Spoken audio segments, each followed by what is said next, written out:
U.S. Congress prepared a declaration of war against Spain, forces were deployed to the Caribbean and the Pacific. Anti-expansionists protested loudly. They believed the U.S. was in danger of becoming an imperialist nation. U.S. Navy warships moved in to blockade the harbor of Havana, Cuba's capital. And President McKinley issued a call for 125,000 volunteers. Infuriated, Spain declared war on the U.S. 2 days later, on April 25th, the U.S. reciprocated. On the other side of the world, in the Pacific, Commodore George Dewey received orders to seek the Spanish fleet and capture or destroy it. The Philippines had been oppressed by the Spanish crown for more than 400 years, provoking many revolutions.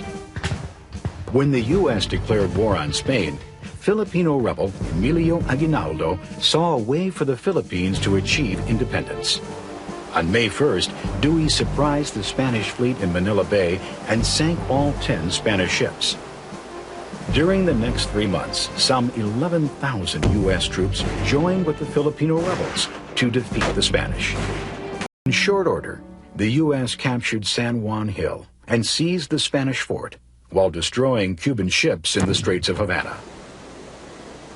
With the situation in hand in Cuba and the Pacific, the U.S. now turned 18,000 troops and a naval escort on another Spanish colony in the Caribbean, Puerto Rico. They landed at Guanica Bay, but before they could reach the capital city, Spain agreed to sign a peace treaty with the United States, putting an end to all military hostilities. The war was over in just 4 months. The truce with Spain was signed on August 12, 1898. It was a splendid little war, commented soon-to-be Secretary of State John Hay. On December 10, 1898, the Treaty of Paris was signed, giving the United States the right to occupy Cuba with full control over Puerto Rico, Guam, and the Philippines. In the Philippines, Emilio Aguinaldo and his supporters were angered as one colonial power was replaced with another. On February 4, 1899, he declared war on the U.S. forces in the islands.